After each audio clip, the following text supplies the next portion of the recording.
문재인 대통령과 트럼프 대통령은 오늘 오전 백악관에서 정상회담을 가졌습니다. 반이민 행정명령의 시행으로 미국으로 들어오는 관문이 점점 더 좁아지고 있습니다. 국무부 영사업무국의 국토안보부 이관이 검토 중인 것으로 알려졌습니다. 불체자 보호도시에 대한 연방 지원금이 중단되며 추방불체자의 재입국 처벌 강화 법안이 하원을 통과했습니다. KCS 커뮤니티 센터의 수리비를 조성하기 위한 뮤지컬 공연이 준비되고 있습니다. 이상은 이 시각 주요 뉴스입니다. 여러분 안녕하십니까? KBN 뉴스입니다. 미국을 방문 중인 문재인 대통령은 오늘 오전 백악관에서 트럼프 대통령과 정상회담을 가졌습니다. 회담 후 가진 언론 발표에서 문 대통령은 한미 정상은 북핵 문제를 근원적으로 해결하는 데 뜻을 같이 했다고 밝히고 올해 안에 트럼프 대통령이 한국을 방문하기로 했다고 발표했습니다. 보도에 김지수 기자입니다.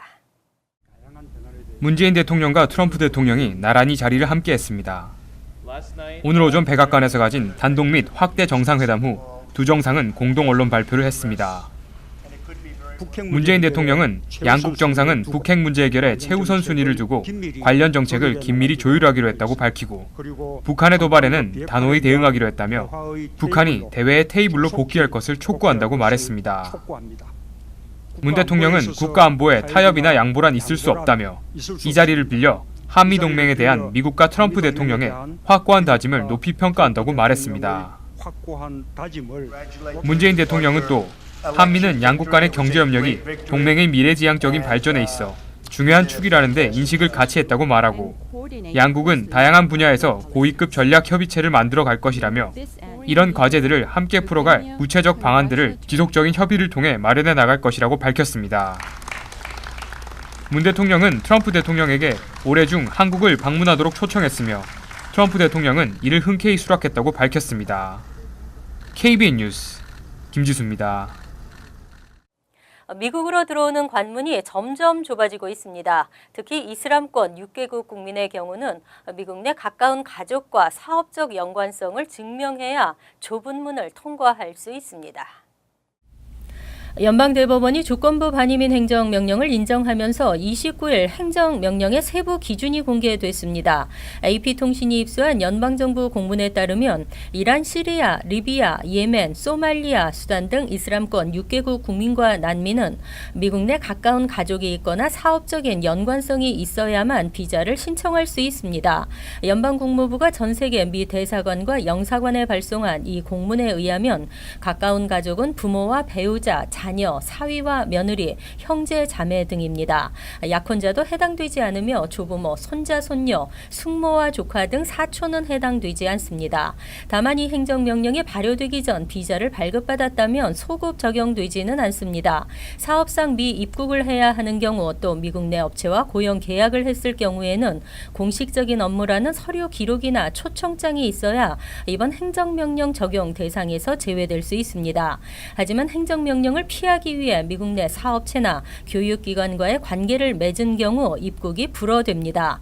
한편 추첨 영주권으로 뽑힌 경우도 자신이 미국과 진실한 관계임을 입증해야 하는 것으로 알려졌습니다. 국무부 영사업무국의 국토안보부 이관이 검토 중인 것으로 알려졌습니다. 연방국무부의 핵심 업무가 외국인 대상 비자 발급인데요. 전문가들 사이에서도 이해할 수 없다는 반응으로 상당한 파장이 예상됩니다.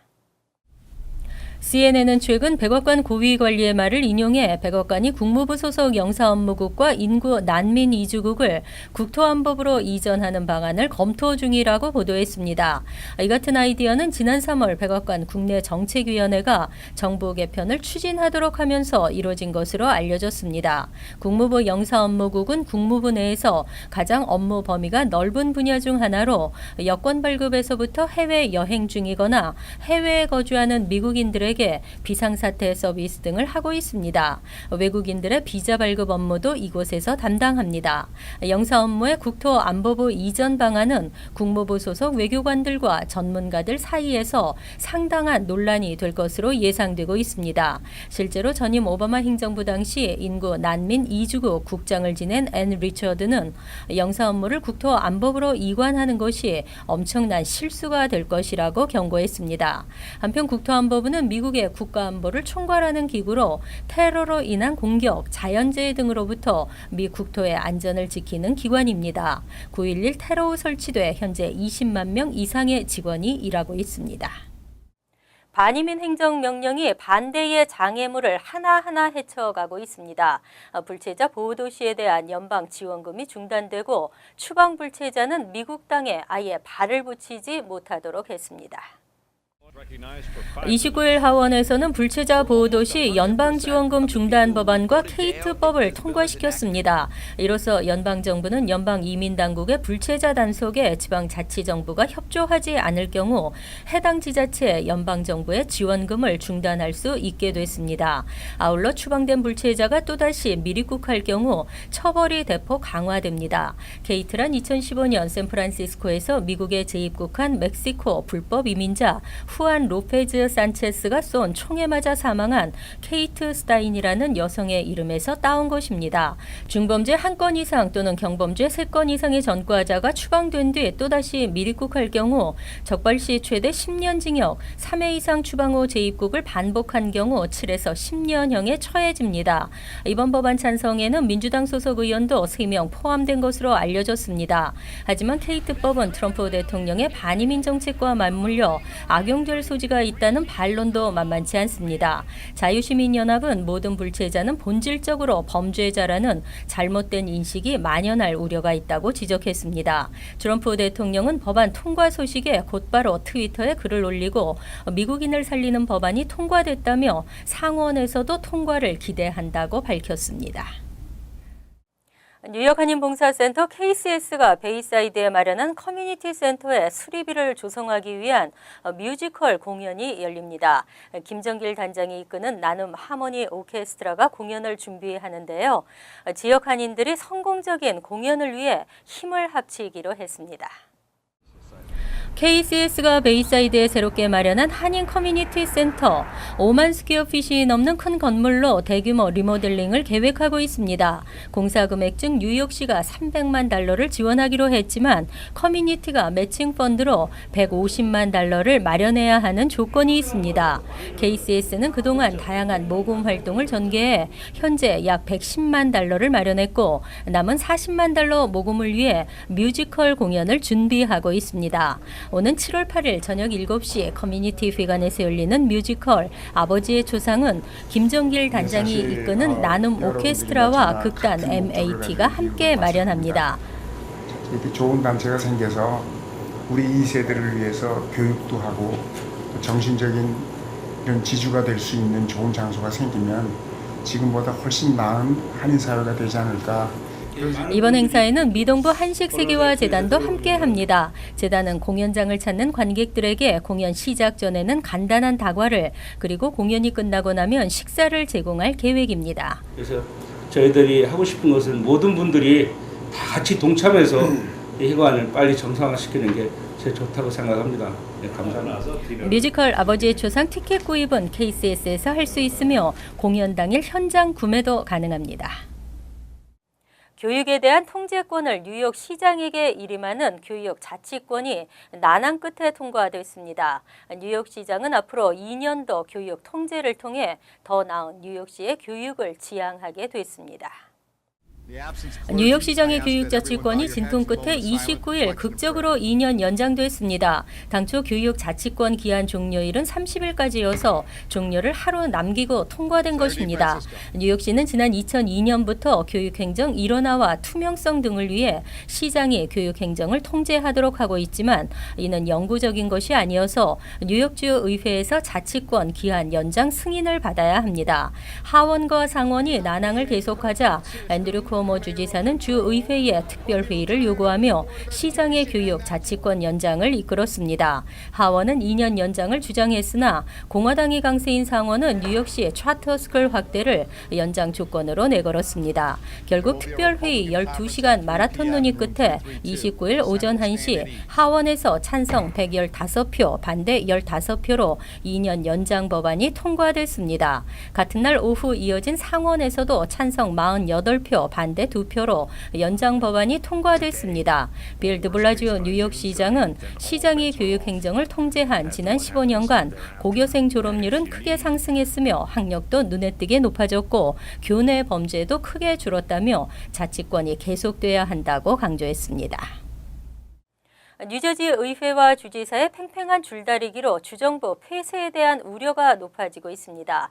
특히 독립기념일 휴가 시즌을 앞두고 주민들에게 큰 불편을 초래할 것으로 예상되고 있습니다.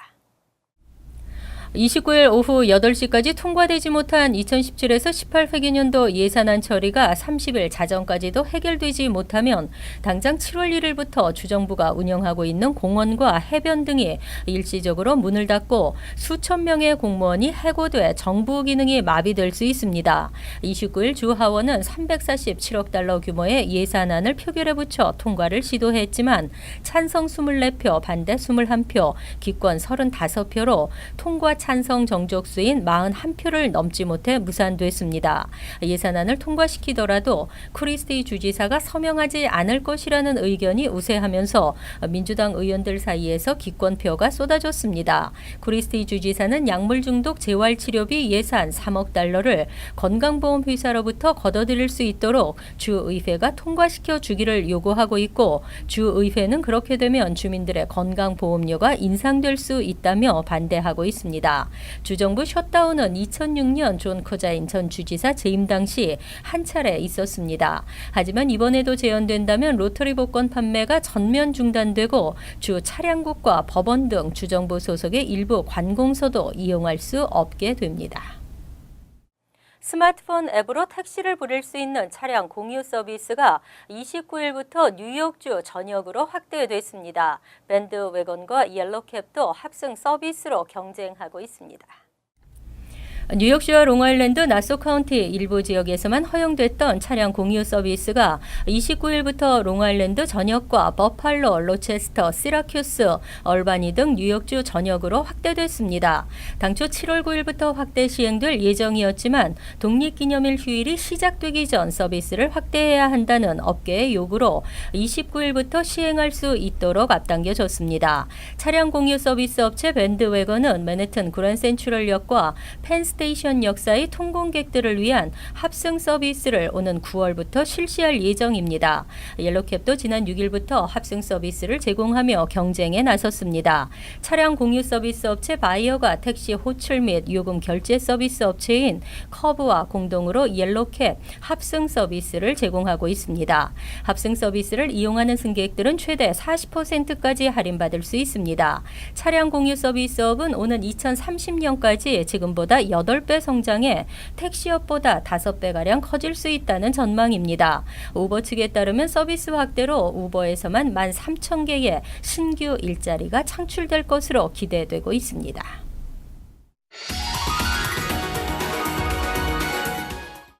이어서 LA 지역 한인사회 소식입니다. 캘리포니아주가 교통 티켓 미납자들을 면허 정지 대상에서 제외시키기로 결정했습니다.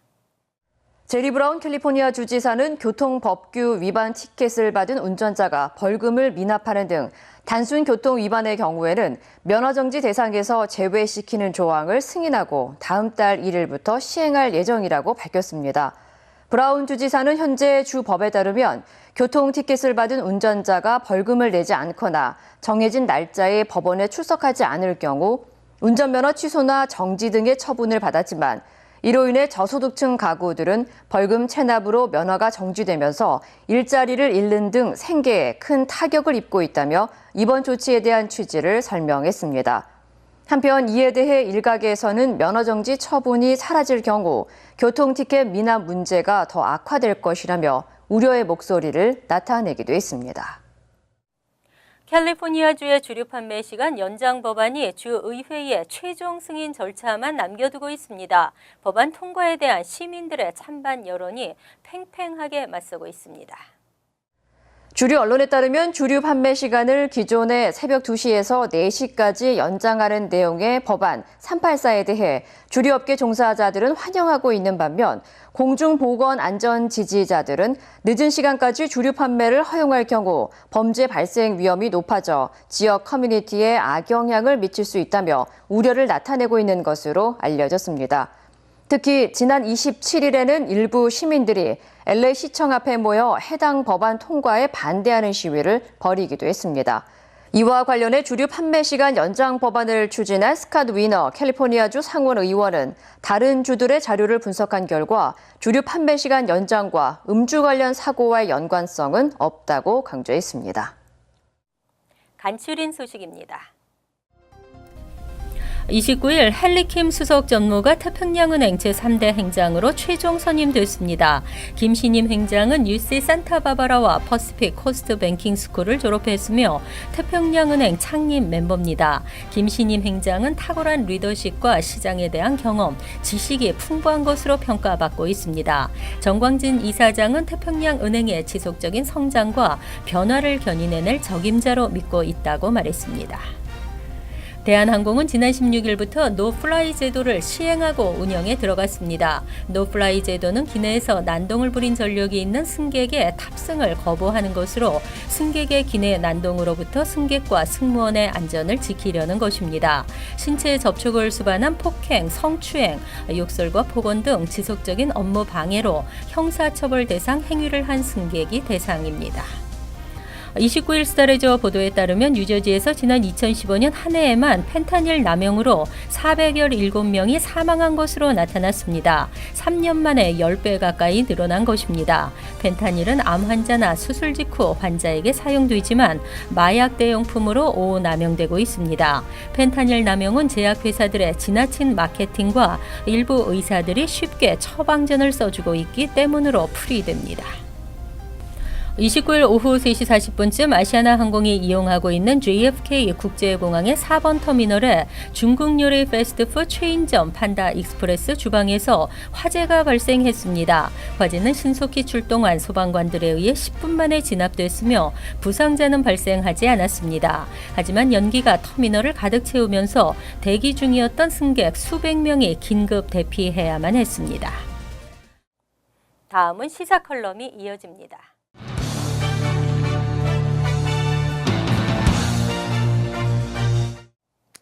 여러분 안녕하십니까? 미국의 독립기념일 연휴가 시작이 됐습니다. 독립기념일 연휴를 맞아 일찍부터 여행을 떠나는 광경을 많이 볼 수 있습니다. 하지만 아시아 이민자들은 백인들에 비해서는 멀리 여행을 떠나는 모습이 적은 것 같습니다. 문화적인 차이가 있어서 그렇기도 하지만 미국 땅이 내 나라라고 살면서도 먼 길을 떠난다는 것이 왠지 익숙하지 않기 때문이기도 합니다. 그러나 우리가 이 땅에 살고 있는 한 주인의식을 가지고 사는 마음가짐을 갖기 위해서는 백인들처럼 이런 연휴에는 미국의 여행 문화를 즐길 줄 알아야 하지 않나 생각을 해봅니다. 그렇지 않아도 미국인들은 아시안들에 대해서 즐길 줄도 모르고 일밖에 모르는 민족들이라고 비아냥 아닌 비아냥거리는 경우를 흔히 볼 수 있는데요. 우리가 열심히 일하며 사는데 이를 탓하는 백인들에 대해서 이해할 수 없다고 하겠지만 이들은 미국이라는 여행 문화에 동화할 줄 모르는 아시안들에 대해서 이렇게 생각하는 것을 우리 스스로 한 번쯤 생각해 볼 필요가 있지 않나 생각을 합니다. 꼭 이들의 문화에 따라야 된다는 생각은 아니지만은 미국의 엄청난 무엇이 아니더라도 일반적인 문화적 특성을 이해하고 어느 정도 함께 동화되어야만 우리가 말하는 동등한 권리며 미국 속의 우리의 모습을 만들어 갈 수 있는 것이 아닌가 생각합니다.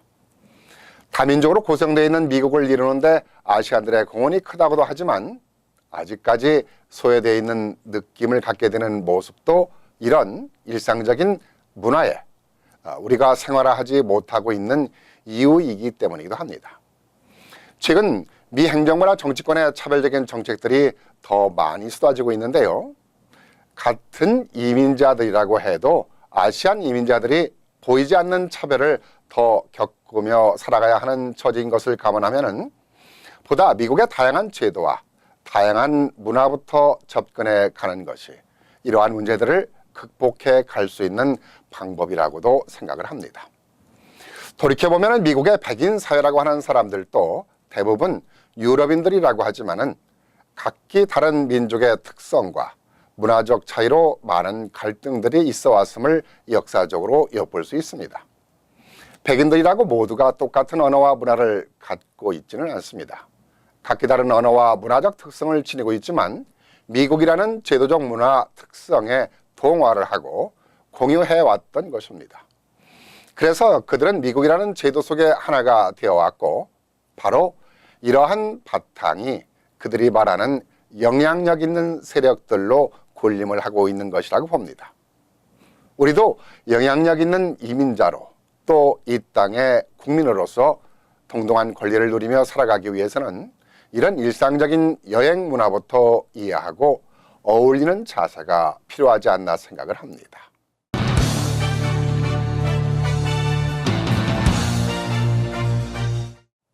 환율과 증권 소식입니다.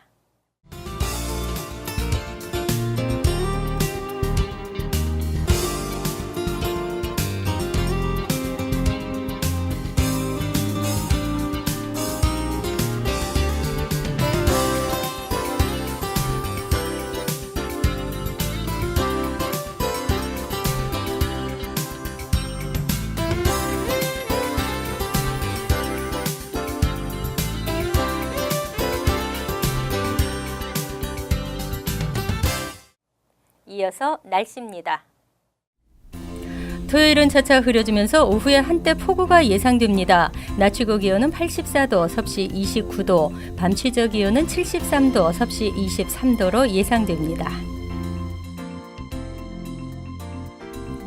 일요일은 후덥지근한 날씨에 무덥겠고 간간히 흐리겠습니다. 월요일은 대체로 맑겠고 가끔 흐리겠습니다. 이상으로 KBN 뉴스를 마칩니다. KBN과 함께 편안한 주말 되시기 바랍니다.